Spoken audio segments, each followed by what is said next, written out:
श्री कृष्ण गोविंद हरे मुरारे, हे नाथ नारायण वासुदेवा। नमस्कार दोस्तों, आप सभी का स्वागत है आपके चैनल डिवाइन भक्ति में। आज हम पढ़ने जा रहे हैं श्रीमद् भगवत गीता का 16वां अध्याय, जो इस प्रकार है। श्री भगवान बोले, भय का सर्वथा अभाव, अंतःकरण की पूर्ण निर्मलता, तत्व ज्ञान के लिए ध्यान योग में निरंतर दृढ़ स्थिति और सात्विक दान, इंद्रियों का दमन, भगवान देवता और गुरुजनों की पूजा तथा अग्निहोत्र आदि में उत्तम कर्मों का आचरण एवं वेद शास्त्रों का पठन पाठन तथा भगवान के नाम और गुणों का कीर्तन, स्वधर्म पालन के लिए कष्ट सहन और शरीर तथा इंद्रियों के सहित अंतःकरण की सरलता, मन वाणी और शरीर से किसी प्रकार भी किसी को कष्ट ना देना, यथार्थ और प्रिय भाषण, अपना अपकार करने वाले पर भी क्रोध का ना होना, कर्मों के कर्तापन के अभिमान का त्याग, अंतःकरण की उपरति अर्थात चित्त की चंचलता का अभाव, किसी की भी निंदा आदि ना करना, सब भूत प्राणियों में हेतु रहित दया, इंद्रियों का विषयों के साथ संयोग होने पर भी उनमें आसक्ति का ना होना, कोमलता, लोक और शास्त्र से विरुद्ध आचरण में लज्जा और व्यर्थ चेष्टाओं का अभाव, तेज, क्षमा, धैर्य, भार की शुद्धि एवं किसी में भी शत्रु भाव का ना होना और अपने में पूज्यता के अभिमान का अभाव, ये सब तो है अर्जुन देवी संपदा को लेकर उत्पन्न हुए पुरुष के लक्षण हैं। हे पार्थ, दंभ, घमंड और अभिमान तथा क्रोध, कठोरता और अज्ञान भी ये सब आसुरी संपदा को लेकर उत्पन्न हुए पुरुष के लक्षण हैं।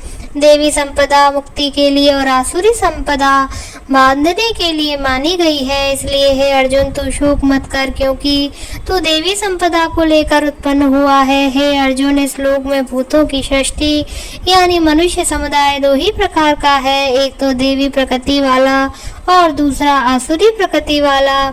उनमें से देवी प्रकृति वाला तो विस्तार पूर्वक कहा गया। अब तू आसुरी प्रकृति वाले मनुष्य समुदाय को भी विस्तार पूर्वक मुझसे सुन। आसुर स्वभाव वाले मनुष्य प्रवृत्ति और निवृत्ति इन दोनों को ही नहीं जानते, इसलिए उनमें से ना तो बाहर भीतर की शुद्धि है, ना श्रेष्ठ आचरण है और ना सत्य भाषण ही है। वे आसुरी प्रकृति वाले मनुष्य कहा करते हैं कि जगत आश्रय रहित सर्वथा असत्य और बिना ईश्वर के अपने आप केवल स्त्री पुरुष के संयोग से उत्पन्न है, अतएव केवल काम ही इसका कारण है, इसके सिवा और क्या है। इस मिथ्या ज्ञान को अवलंबन करके जिनका स्वभाव नष्ट हो गया हो तथा जिनकी बुद्धि मंद है, वे सबका अपकार करने वाले क्रूर कर्मी मनुष्य केवल जगत के नाश के लिए ही समर्थ होते हैं।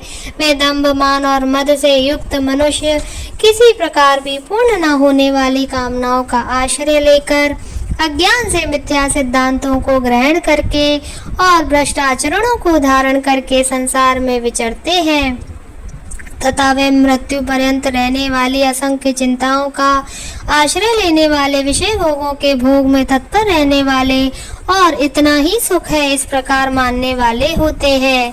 वे आशा की सैकड़ों फांसियों से बंधे हुए मनुष्य काम क्रोध के परायण होकर विषय भोगों के लिए अन्याय पूर्वक धनादि पदार्थों का संग्रह करने की चेष्टा करते हैं। वे सोचा करते हैं कि मैंने आज ये प्राप्त कर लिया है और अब इस मनोरथ को प्राप्त कर लूंगा, मेरे पास ये इतना धन है और फिर भी ये हो जाएगा। वह शत्रु मेरे द्वारा मारा गया और उन दूसरे शत्रुओं को भी मैं मार डालूंगा। मैं ईश्वर हूँ, ऐश्वर्य को भोगने वाला हूँ, मैं सब सिद्धियों से युक्त हूँ और बलवान तथा सुखी हूँ। मैं बड़ा धनी और बड़े कुटुंब वाला हूँ, मेरे समान दूसरा कौन है। मैं यज्ञ करूँगा, दान दूंगा और आमोद प्रमोद करूँगा। इस प्रकार अज्ञान से मोहित रहने वाले तथा अनेक प्रकार से भ्रमित चित्त वाले मोह रूप जाल से समावृत और विषय भोगों में अत्यंत आसक्त आसुर लोग महान अपवित्र नरक में गिरते हैं। वे अपने आप को ही श्रेष्ठ मानने वाले घमंडी पुरुष धन और मान के मद से युक्त होकर केवल नाम मात्र के यज्ञों द्वारा पाखंड से शास्त्र विधि रहित यजन करते हैं। वे अहंकार, बल, घमंड, कामना और क्रोध आदि के परायण और दूसरों की निंदा करने वाले पुरुष अपने और दूसरों के शरीर में स्थित मुझ अंतर्यामी से द्वेष करने वाले होते हैं। उन द्वेष करने वाले पापाचारी और क्रूर कर्मी नराधमों को मैं संसार में बार बार आसुरी योनियों में ही डालता हूँ। हे अर्जुन, वे मूढ़ मुझको न प्राप्त होकर ही जन्म जन्म में आसुरी योनियों को प्राप्त होते हैं, फिर उससे भी अति नीच गति को ही प्राप्त होते हैं, अर्थात घोर नरकों में पड़ते हैं। काम, क्रोध तथा लोभ, ये 3 प्रकार के नरक द्वार आत्मा का नाश करने वाले अर्थात उसको अधोगति में ले जाने वाले, अतएव इन तीनों को त्याग देना चाहिए। हे अर्जुन, इन तीनों नरक में द्वारों से मुक्त पुरुष अपने कल्याण का आचरण करता है, इससे वह परम गति को जाता है, अर्थात मुझको प्राप्त हो जाता है। जो पुरुष शास्त्र विधि को त्याग कर अपनी इच्छा से मनमाना आचरण करता है, वह ना सिद्धि को प्राप्त होता है, ना परम गति को और ना सुख को ही। इसलिए तेरे लिए इस कर्तव्य और अकर्तव्य की व्यवस्था में शास्त्र ही प्रमाण है, ऐसा जानकर तू शास्त्र विधि से नियत कर्म ही करने योग्य है। ओम तत्सति। श्रीमद्भगवद गीता सुपनिषत्सु ब्रह्म विद्यायाम योग शास्त्रे श्री कृष्ण अर्जुन संवादे देवासुर संपद विभाग योगो नाम षोडशो अध्याय। ओम नमो भगवते वासुदेवाय। जय श्री कृष्ण।